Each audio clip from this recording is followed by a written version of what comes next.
अस्सलाम वालेकुम दोस्तों, welcome back to my channel reaction Kudi. आप लोग कैसे हैं मुझे बताइएगा, मैं अच्छी हूँ दोस्तों। अस्सलामुअलैकुम वरहमतुल्लाहि वबरकातुहू। मेरे प्यारे दोस्तों, आज मैं आप लोगों के लिए एक बहुत ही बेहतरीन और आला वीडियो लेके आई हूँ। दोस्तों, इस वीडियो को देखने के बाद तमाम मुसलमानों का ईमान और भी पक्का हो जाएगा। दोस्तों, वीडियो देखने से पहले मेरी आपसे एक गुजारिश है कि इस वीडियो को तमाम मुसलमानों, आपके दोस्तों, रिश्तेदारों के बीच जरूर सब तक शेयर कीजिएगा ताकि तमाम मुसलमानों का ईमान और ताज़ा हो जाए। आइए दोस्तों, ये बेहतरीन वीडियो देख लें। मुफ्ती साहब, जब से ये जो कोविड-19 नाम की बीमारी आई हिंदुस्तान में, ऐसे पूरी दुनिया में फैल गई है, हाहाकार मचा रखा है, जिसकी कोई वैक्सीन नहीं है।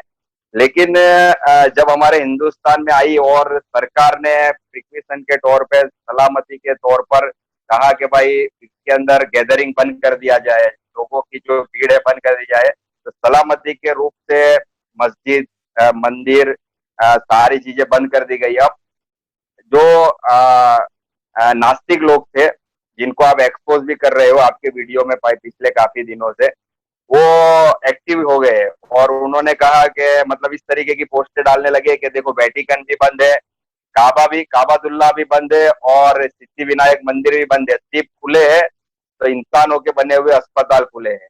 तो ये बात को कहीं की बात कहीं और लेके जा रहे हैं और इससे बहुत सारे जो हमारे आस्तिक भाई है, चाहे हिंदू हो, मुस्लिम हो, सिख हो, ईसाई हो, उनको ठेस पहुंची।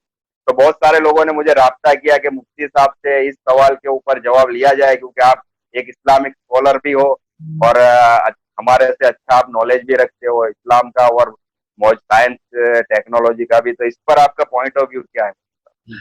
देखिए, ऐसा है कि वेटिकन और सिद्धि विनायक मंदिर के बारे में तो वही लोग बताएंगे जो वहां जाते होंगे लेकिन काबे के ताल्लुक से हम बहरहाल बता सकते हैं। लोगों को ये समझना जरूरी है कि मुसलमान काबे की इबादत नहीं करते। अगर काबे की इबादत करते होते तो काबा बंद हो चुका। हम अल्लाह की इबादत करते हैं और अलियाज़ बिल्लाह ये कहना कि अल्लाह ताला छुट्टी पे चला गया, वो बंद हो गया, ये कहना दुरुस्त नहीं है। अल्लाह का जो काम है इस कायनात को चलाना, वो कायनात आज भी चल रही है और उसी तरीके से चल रही है। कायनात का जो निजाम है वो डिस्टर्ब नहीं हुआ है। हाँ, हमारी लाइफ डिस्टर्ब हुई है। तो काबा एक मस्जिद है, जैसे कि दुनिया में बहुत सारी मसाजिद है, लेकिन सबसे अहम मस्जिद है। यही फर्क है काबे में और दूसरी मस्जिदों में। रही बात ये जो सारे एथीस्ट निकल कर आ गए, नास्तिक लोग निकल कर आ गए और कहने लगे कि भाई कहां गया इनका खुदा। और अभी कुछ देर पहले जस्टिस काटजू ने एक फेसबुक पर पोस्ट लिखी है एक जुमले की। वो लिखते हैं कि अगर खुदा मौजूद होता तो उसने कोरोना वायरस क्यों नहीं खत्म कर दिया, वो कोरोना वायरस क्यों नहीं खत्म कर रहा है। तो उसका जवाब भी मैंने उन्हीं की पोस्ट के नीचे लिखा है कि अगर साइंस ही अल्टीमेट सोल्यूशन है किसी भी चीज का, तो ये बताएं कि साइंस ने कोरोना वायरस क्यों फैलने दिया। ये तो साइंस की जिम्मेदारी है ना। ये साइंस की कमी हुई कि उसने कोरोना वायरस फैलने दिया है। तो साइंस से ये पूछा जाए कि अगर तुम ही अल्टीमेट सोल्यूशन हो तो ये फैला क्यों है, एक बात। दूसरी बात यह है कि इस वक्त आप किसी भी हॉस्पिटल में चले जाएं जहां कोरोना वायरस के पेशेंट्स हैं।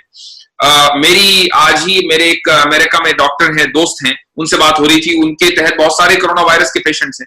वो अजीब बात ये बताने लगे कि बहुत से ऐसे पेशेंट्स हैं जो 30 साल की उम्र के हैं, 40 साल की उम्र के हैं, लेकिन वो सर्वाइव नहीं कर पाए, उनका इंतकाल हो गया, उनकी डेथ हो गई कोरोना वायरस। उसके अलावा उन्हीं के अंडर में कुछ पेशेंट्स ऐसे हैं जो 70 प्लस हैं, 80 ईयर्स के हैं, 90 ईयर्स के हैं, वो अभी भी कोरोना वायरस के बावजूद वो जिंदा है, बल्कि रिकवर हो रहे हैं। तो ये कौन सी साइंस है? मैंने उससे पूछा कि क्या वजह है। वो कहने लगे कि भाई हर एक की बॉडी अलग है।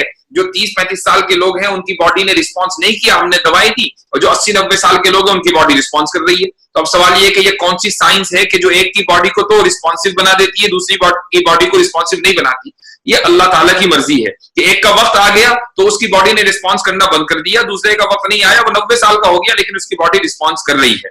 तो ऐसे लोग, उन लोगों को ये समझना चाहिए कि ये जो दुनिया है, ये कायनात पूरी की पूरी ये कॉज एंड इफेक्ट के सिस्टम को फॉलो करती है कि अगर एक कॉज होगा तो उसके बाद उसका इफेक्ट होगा।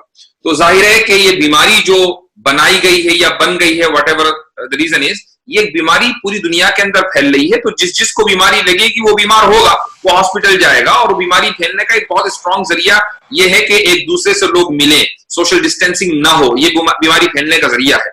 इसलिए काबे को फिलहाल बंद कर दिया गया, और भी जो बहुत सी मसाजिद है दुनिया भर की, वहां ये मसाजिद बंद कर दी गई।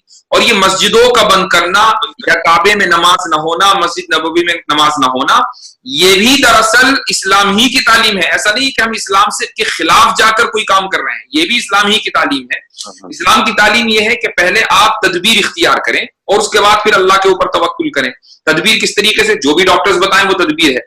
तो डॉक्टर्स ने बताया कि सोशल डिस्टेंसिंग करना है, तो तदबीर इख्तियार करो और उसके बाद फिर अल्लाह ताला से दुआ मांगो कि अल्लाह ताला आपको उस कोरोना वायरस से इन्फेक्ट ना करे। उसकी एक दलील है, और वो दलील ये है कि नबी करीम सल्लल्लाहु अलैहि वसल्लम के दौर में एक शख्स आया आप सल्लल्लाहु अलैहि वसल्लम के पास, और उसने वो ऊंट पर सवार होकर आया और उसने बाहर अपना ऊंट खुला छोड़ दिया।